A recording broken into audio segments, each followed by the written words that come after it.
Hi friends, எல்லோரும் எப்படி இருக்கீங்க? நல்லா இருக்கீங்களா? முருகன் முருகன் என்றாலே அழகு. அவரை கும்பிட்டாலே நம்மளும் அழகாயிருவோங்க.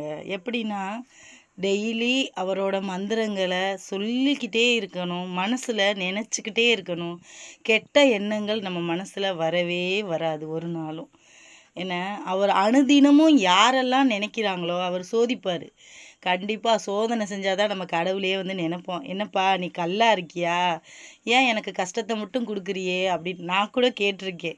இதில் சாட்சியே நான் தான். வாழ்க்கை இல்லாமல் எவ்வளோ கஷ்டத்தில் இருந்திருக்கேன். எத்தனையோ பேர் என்னென்னமோ பேசியிருப்பாங்க. எத்தனையோ பேர் காதில் சிலது கேட்பேன், சிலது கேட்டிருக்க மாட்டேன்.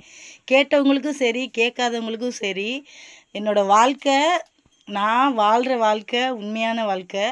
அதனால் நான் கும்பிடுற கடவுளோட புகழையும் நான் போற்றணும். என்னைய வந்து அவர் வந்து வாழ வச்சுருக்காரு. அப்போ அவர் எப்படி என்னைய வாழ வச்சாருன்றதை நான் வெளி உலகத்துக்கு சொல்லி தான் ஆகணும். அப்படின்ற ஒரு காரணத்துக்காக தான் இந்த வீடியோ.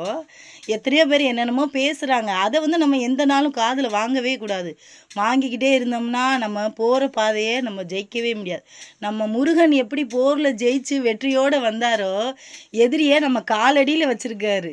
அதே மாதிரி நம்மளும் நம்ம எதிரியை நம்ம காலடியில் கொண்டுட்டு வரணும். நம்ம மனசுக்குள்ளேயும் அவங்கள வச்சு நம்ம ஒரு விஷயம் நம்ம செய்யணும். ஆனால் உலகத்தில் எதிரின்றதே இருக்கக்கூடாது. அதுதான் எனக்கு பிடிச்சது. எதிரி எதுக்குங்க? வேண்டாங்க. இந்த உலகத்தில் பிறந்தோம், வளர்ந்தோம், வாழ்ந்தோம். ஏதோ நம்மளால் முடிஞ்ச ஒரு புகழை செய்வோம், ஜெயிப்போம். முடியலையா, நம்ம எதிரி இல்லாத ஒரு வாழ்க்கையை வாழ நினைப்போம். அவ்வளவுதான். நல்லதை செஞ்சுட்டு போயிட்டே இருப்போம். முடிஞ்சால் கிடைக்கிது, முடியலைன்னா போயிட்டு போகுது. அதை பற்றி எந்த கவலையும் நம்ம பட தேவையில்லை. ஓம் சரவண பவ. கண்டிப்பாக லைக் பண்ணுங்கள், ஷேர் பண்ணுங்கள், சப்ஸ்கிரைப் பண்ணுங்கள். ஓகே, பாய்.